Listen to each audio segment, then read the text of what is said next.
Tonight on Prime Business, National Insurance Commission postpones premium increase for third-party cover to January 1, 2023 after some stakeholder concerns. We'll hear from the Vice President of the Insurance Brokers Association, who has justified the planned increase, citing rising inflation.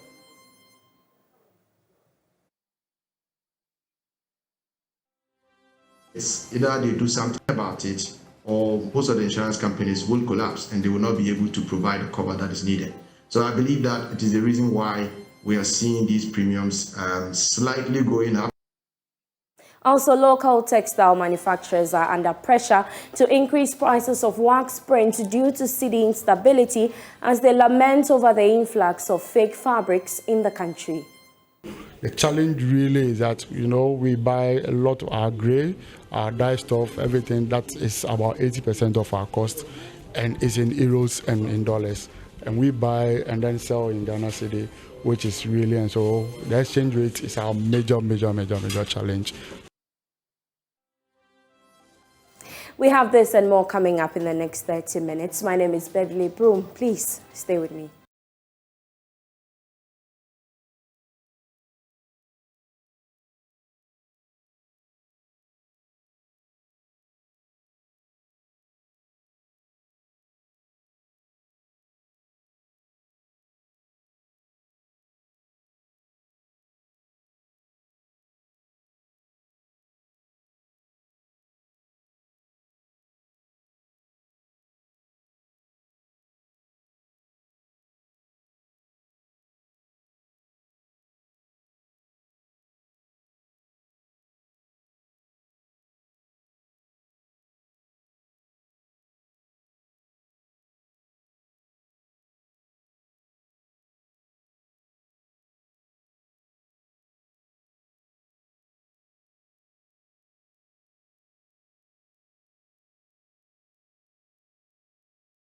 Thanks for staying with us. The Ghana Textiles Limited has been forced to increase prices of its products more than 6 times this year due to a difficult business environment.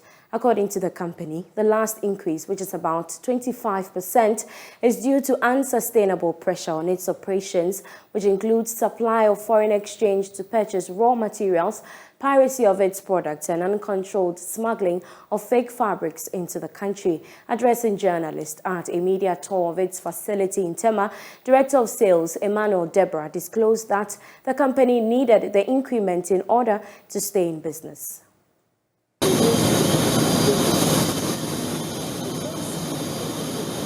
The continued increase in the price of fabrics by the textiles company, producers of 3 major brands in the country for the year, is attributed to harsh business environment. There has been a 35% increase in the price of the product as compared to the same period last year. After taking journalists on a tour of its facility at the Tema industrial area, Director of Sales Emmanuel Deborah lamented the situation as posing a threat to the growth of business as the increment is still not being able to support their operational costs. Year to date, I can say we've done just about 35% price increase for that, and this is not actually going to even cover for the depreciation of the cedi. It's also not going to cover for the 55% RFO. The challenge really is that, we buy a lot of our gray, our dye stuff, everything that is about 80% of our cost, and is in euros and in dollars. And we buy and then sell in Ghana cedi, which is really, and so the exchange rate is our major challenge. After selling in Ghana cedi, you have to change it back and buy those raw materials in dollars again. So this has actually been the #1 challenge that we've been facing this year. Yeah. Among the challenges enumerated, the recent cancellation of subsidies on the residual fuel oil, RFO, by the National Petroleum Authority, and its supply concerns have been a major setback which the company would have to contend with. Here is Technical Training Manager Kweku Adai. In RFO, this year we suffered so much from RFO. There were shortages and the prices have spiked up as a result of the removal of the government subsidy. Now we're buying RFO at 13 Ghana cedis per litre. It used to be 2.16. because of the removal of the subsidy. It came up to around 4, and then now it's around 13. So one of the biggest challenges we're experiencing is the hike in IFO prices, which has been a big impact on the production cost. The company is, however, producing at a full capacity due to a growing demand of the product.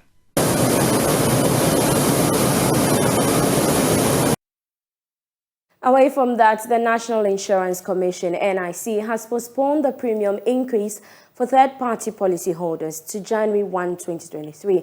Now, this comes after some concerns were raised by stakeholders about the timing for implementing the new rates. My colleague George Riafe has more in the following report. The decision to postpone the new charges was taken at a meeting with stakeholders in Accra last Monday. It follows concerns by some of the major transport unions that it will be difficult to start complying with this directive from December 1. Therefore, the need for more time. The regulator, the National Insurance Commission, at that meeting agreed to postpone it to January 1, 2023.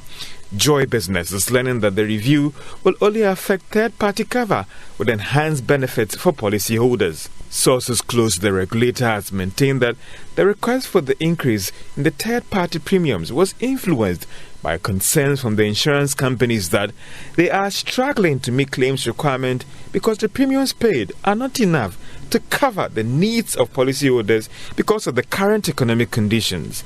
However, Joy Business is learning that there are some communications still being sent out by the insurance companies.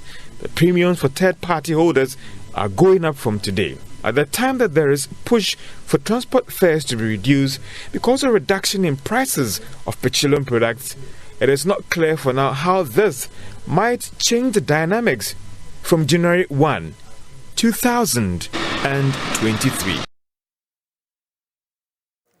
Meanwhile, Vice President of the Insurance Brokers Association of Ghana, Stephen Kwate Yeboah, has justified the planned increase in premium from next year. Speaking on the marketplace, he said claims have become more expensive to pay due to low premiums charged. From 2019, motor insurance, third-party motor insurance tariffs have not been reviewed. And you all know that prices of everything have gone up since 2019. And now it's becoming practically impossible for insurance companies to carry the risk at a higher cost of repairs. You know, when people have accidents, they go to the market, they bring them repair bills. The repair bills have more than tripled, but premiums have remained as they are. So I think that is only fair, even in spite of the current economic conditions. I think that would have been the right time. The market was already discussing increasing premiums to ensure that insurance companies will be able to honor their claim obligation.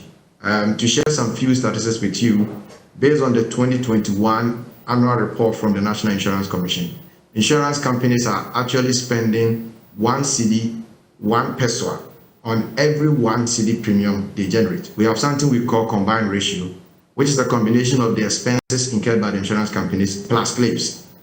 And already the two put together is higher than the premium that are being earned. So it's either they do something about it or most of the insurance companies will collapse and they will not be able to provide the cover that is needed. So I believe that it is the reason why we are seeing these premiums slightly going up.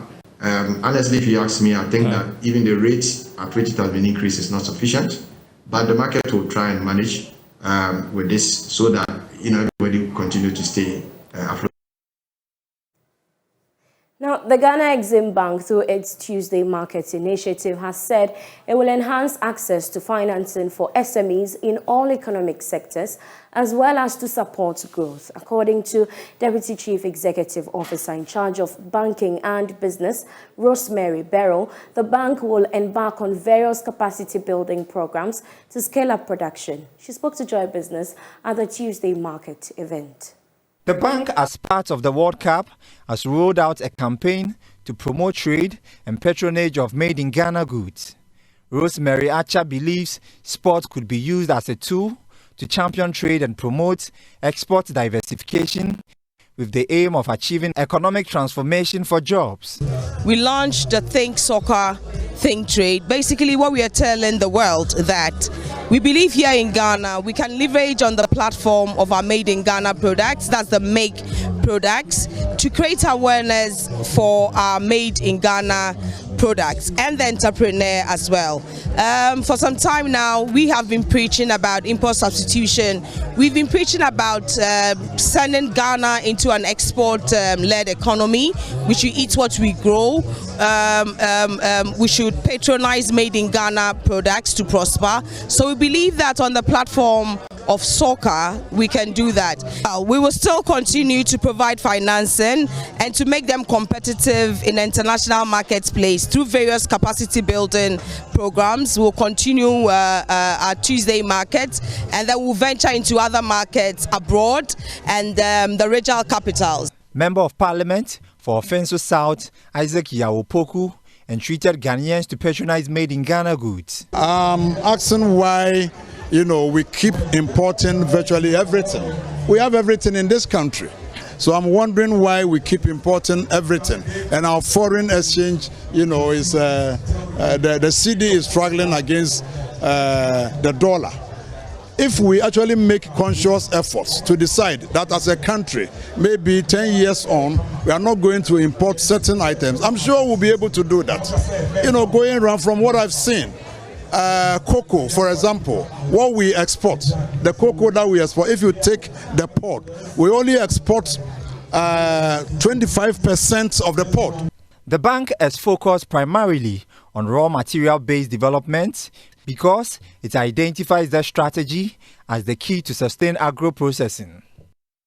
Some other stories, the Ghana Revenue Authority has begun its tax enforcement and compliance in the stone quarrying industry. According to the GRA, operators in the sector made of some foreigners have evaded tax for years. The following report has more. The GRA, as part of moves to increase its revenue streams, began some enforcement exercises that saw the authority visit retail shops and supermarkets to check tax payment. The authority paid attention to the introduction of the electronic VAT invoicing.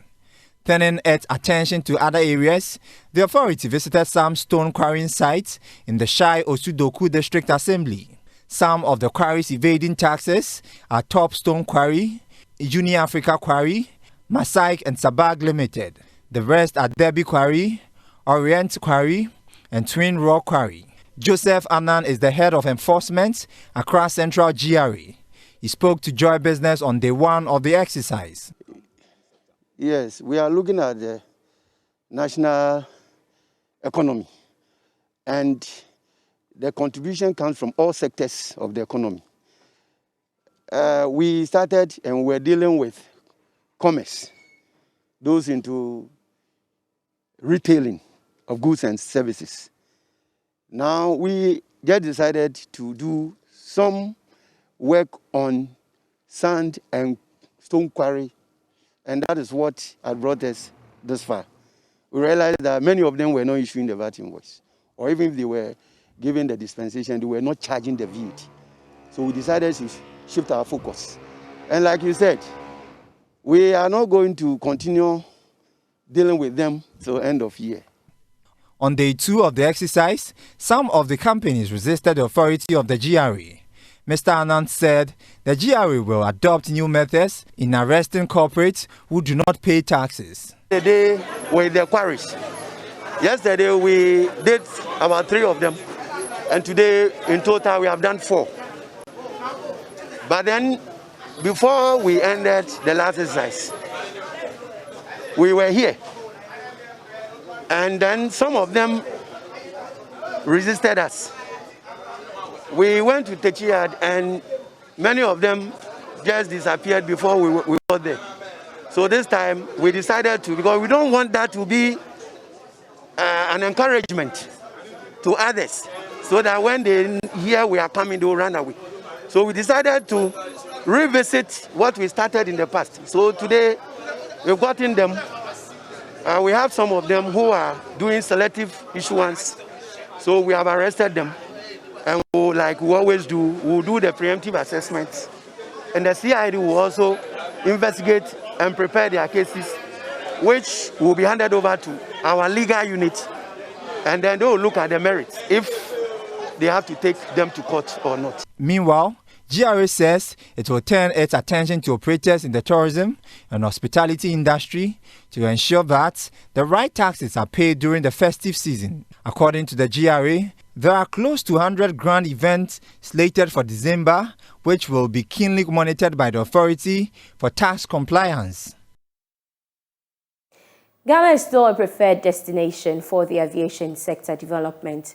This according to the Regional General Manager for Taag Angola Airlines, Diana Chang, speaking to Joy Business during its maiden flight to Accra. Chang noted that the move was to deal with demand on the route. Here is James Ishen's report. The Luanda-Accra-Luanda connection will have 2 weekly frequencies, with flights leaving Accra on Thursdays and Sundays. It will be operated by a Boeing 737-700NG aircraft with 120 passengers as total capacity, 12 in business class and 108 in economy class. Diane Chun stated that the start of its Ghana operations would allow Taag to offer a key connection between Ghana and Southern Africa, Europe and Brazil via Angola. This new route suits the corporate segment needs of the Ghanaian market. Accra is an important market. Well, the whole of West Africa is very important to Taag. Taag is expanding throughout Africa, and we've got an eye very much on Ghana. Ghana is, we have very good relationships, very good diplomatic relationships with Ghana. What we want to do is improve those economic relationships as well. Today's flight is the first flight that Taag has flown to Ghana for several years. And we want to have this close economic connection. We are obviously now the quickest way to get from Luanda to Ghana. And we're hoping that we're going to, between us, our 2 countries are going to improve economic relationships. We have a great diplomatic relationship already. So for us, Ghana also, we see this as very much a gateway into Africa, because Ghana is a very popular place at the moment for conventions and events. So inbound tourism, inbound conventions, inbound conferences. So together we think our 2 countries can work very, very well together. We want to build those economic ties. Ghana's ambassador to Mavis Kusobo said foster a relationship between Ghana and Angola. I must say that this is a very important occasion. The commencement of the Taag flight to Ghana marks the beginning of a new phase in our diplomatic relations. We have been in Angola since 1976. The political relations have been good. The bilateral relations have been excellent. But on the economic front, we have not been up and doing. And therefore, it is a very important occasion, because this is going to mark the beginning of increased people-to-people interaction, for economic interaction to also be enhanced. Based in Luanda, Taag Angola Airlines EP is the flag carrier of Angola and operates domestic services with Angola, medium-haul services in Africa, and long-haul services to Brazil, Cuba, and Portugal. James Ishen's report for Joy Business. Now to the agriculture sector, the Executive Director of the Peasant Farmers Association, Charles Nyaba, has said the 2023 budget failed to tackle issues affecting the agricultural sector, especially government's flagship program, Planting for Food and Jobs. At a stakeholder forum in Accra, he said limited supply of inputs, lack of quality seeds, and expired fertilizers from the Planting for Food and Jobs initiative are key areas that the 2023 budget failed to address. Speaking at an Agric Stakeholder Forum on the 2023 budget, Executive Director Dr. Charles Nyaba stated that they expected the 2023 budget to address key issues such as poor quality of seeds and fertilizer that are hampering production in the agricultural sector. So what we were expecting the budget to do is to take advantage of these shortages by putting in money. Okay, what led to increase in cost of production? Reduction in the subsidy for fertilizer, high cost of mechanization services. So we're expecting to see the budget allocating huge sums of money to ensure that suppliers of inputs under the PFG are all paid. That there is huge subsidy for mechanization services, so that we, those who get them, will be able to provide services to other smallholder farmers, so that when they produce, the cost of production will go down. The chairman of the Competitive Africa Rice Production, Yao Edupoku, added that government needs to engage farmers on the agric insurance policy and for them to accept it before it is implemented. This is a government policy, and government policies are, to me, well thought of program that the government want to pursue. What we are saying is that yes, it's a laudable thing, the agric insurance policy, but we the stakeholders, we those on the ground, should have been consulted, made aware, so that we will be able to buy into the program. For example, my farmers and I, we don't know what agric insurance is. Is it like the health insurance or car insurance, or is it a totally different program from the normal insurance things that we know?